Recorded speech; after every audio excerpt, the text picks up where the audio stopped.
گاؤں میں داخل ہوں تو سب سے پہلے حاجی مراد کا گھر آتا تھا۔ صاف ستھرا، پاکیزہ، سیدھا سادہ، بالکل حاجی مراد کی طرح۔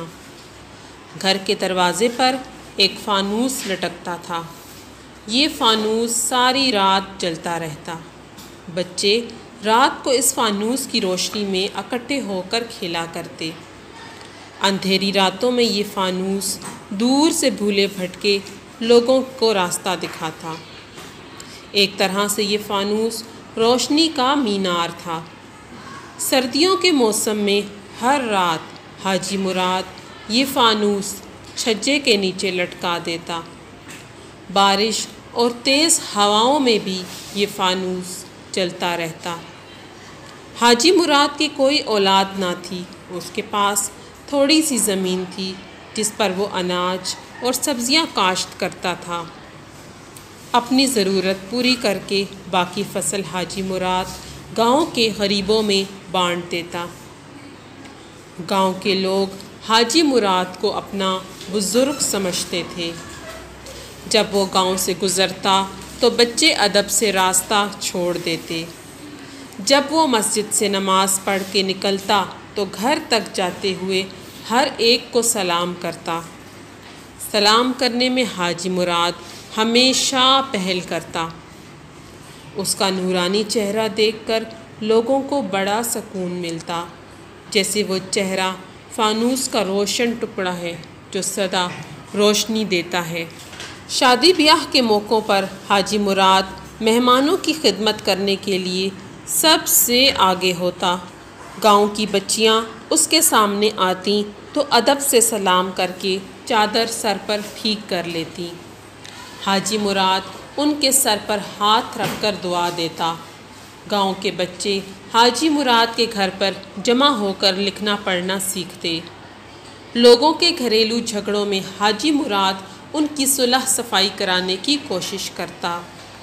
گاؤں میں کوئی بیمار پڑ جاتا تو وہ اسے اپنی چھوٹی سی گدہ گاڑی میں حکیم کے پاس لے جاتا۔ پچھلے سال موسم گرما کی بات ہے۔ گندم کے کھلیان بھرے پڑے تھے کہ کسی وجہ سے اچانک ان میں آگ لگ گئی۔ حاجی مراد شہر سے واپس آ رہا تھا۔ اس نے دور سے کھیتوں میں آگ اور دھواں دیکھا تو اپنی گدہ گاڑی کو جلدی جلدی بھگاتا ہوا وہاں پہنچ گیا۔ گاؤں کے لوگ پانی کی بالٹیاں اور مٹکے بھر بھر کر آگ بجھا رہے تھے۔ حاجی مراد نے بھی ایک بالٹی اٹھائی اور تالاب سے پانی بھر بھر کر کھلیانوں پر ڈالنا شروع کیا۔ تھوڑی دیر میں آگ پر قابو پا لیا گیا۔ شام کو گاؤں کے لوگ حاجی مراد کے گھر جمع ہوئے۔ جن لوگوں کی فصل جل گئی تھی ان میں حاجی مراد نے اپنے گھر میں پڑی ہوئی گندم بانٹ دی۔ کچھ کسانوں کے مکان بھی جل گئے تھے۔ حاجی مراد نے کہا، یہ گاؤں میری گدہ گاڑی کی طرح ہے جس پر سوار ہم سب ایک ہی منزل کی طرف جا رہے ہیں، تو پھر کیوں نہ ہم مل کر اپنے مصیبت کے مارے بھائیوں کی مدد کریں۔ چلو ہم جنگل سے لکڑیاں کاٹ کر لاتے ہیں اور جلے ہوئے مکانوں کی چھتیں پھر سے ڈالتے ہیں۔ گاؤں کے آدھے لوگ جنگل سے لکڑیاں لینے چلے گئے، آدھے لوگ گارا تیار کرنے لگے۔ حاجی مراد نے لکڑیاں لانے اور گارا ڈھونے میں گاؤں والوں کا پورا ہاتھ بٹایا۔ 2 دن میں گاؤں کے جلے ہوئے مکان نئے سرے سے بن گئے۔ اس دن حاجی مراد نے گاؤں بھر میں تل والا گڑ بانٹا اور نماز کے بعد شکرانے کے نفل ادا کیے۔ ایک دن حاجی مراد کسی ضروری کام سے اپنی گدہ گاڑی پر بیٹھ کر شہر گیا۔ جاتے ہوئے کہہ گیا کہ شام تک واپس آ جاؤں گا۔ دوپہر کے بعد ایک نوجوان دوڑتا ہوا گاؤں میں آیا۔ اس نے گاؤں والوں کو بتایا کہ دریا کے پل پر حاجی مراد کی گاڑی الٹی پڑی ہے اور گدھا غائب ہے۔ لوگوں کے چہرے اتر گئے۔ کسی نے کہا کہ چل کر دیکھے تو صحیح کہ وہ گدھا گاڑی کس کی ہے۔ گاؤں والے بھاگم بھاگ دریا کے پل پر پہنچے۔ دیکھا گاڑی سچ مچ حاجی مراد کی تھی۔ بانس پر کھجور کی شاخ لگی تھی اور پہیوں پر تانبے کی میخیں ٹھکی ہوئی تھیں۔ کہیں حاجی مراد دریا میں تو نہیں ڈوب گیا تھا؟ کچھ لوگوں نے غم سے سر جھکا لیے۔ عورتوں نے یہ بری خبر سنی تو رونے لگیں۔ ایک بزرگ نے کہا، حاجی مراد نہیں مرا، نیک اور خدمت کرنے والے لوگ ایسے نہیں مرا کرتے۔ کون کہتا ہے کہ حاجی مراد کو موت آ گئی؟ گاؤں میں کوہرام سمجھ گیا۔ عورتیں، بچے، بوڑھے اور جوان سبھی حاجی مراد کا نورانی چہرہ یاد کر کے اداس تھے۔ اس رات گاؤں میں کسی نے کچھ نہ پکایا۔ دن کا بچا کچھا کھا پی کر بستروں پر لیٹ گئے، مگر نیند کسی کو نہیں آ رہی تھی۔ ہر کوئی حاجی مراد کے غم میں نڈھال تھا۔ حاجی مراد کے گھر کے باہر فانوس رات بھر جلتا رہا۔ فجر کی نماز کے بعد گاؤں کی مسجد میں حاجی مراد کے لیے دعائیں مانگی گئی۔ کچھ لوگوں کو ابھی تک یقین تھا کہ حاجی مراد زندہ ہے۔ کچھ لوگ کہہ رہے تھے کہ دریا میں حاجی مراد کی لاش ڈھونڈ کر اسے عزت کے ساتھ دفن کرنا چاہیے۔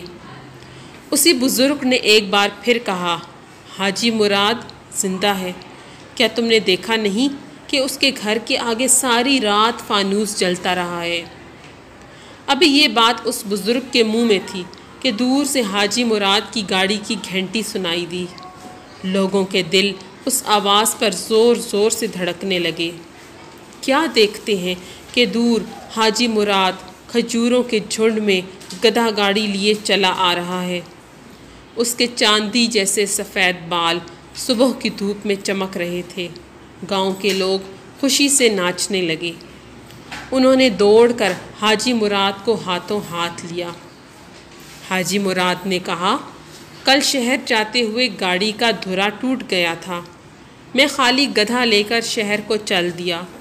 شہر میں میرے ایک عزیز دوست کی بچی کی شادی تھی، وہاں رات رکنا پڑ گیا۔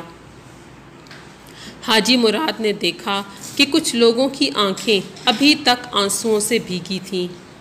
اس نے حیرانگی سے پوچھا، تم لوگ رو کیوں رہے تھے؟ اسی بزرگ نے حاجی مراد کو بتایا کہ کل گاؤں میں یہ خبر اڑی تھی کہ تم خدا نخواستہ دریا میں ڈوب گئے ہو، مگر میں بار بار کہتا تھا کہ نیک اور خدمت کرنے والے انسان کبھی ایسے نہیں مرا کرتے۔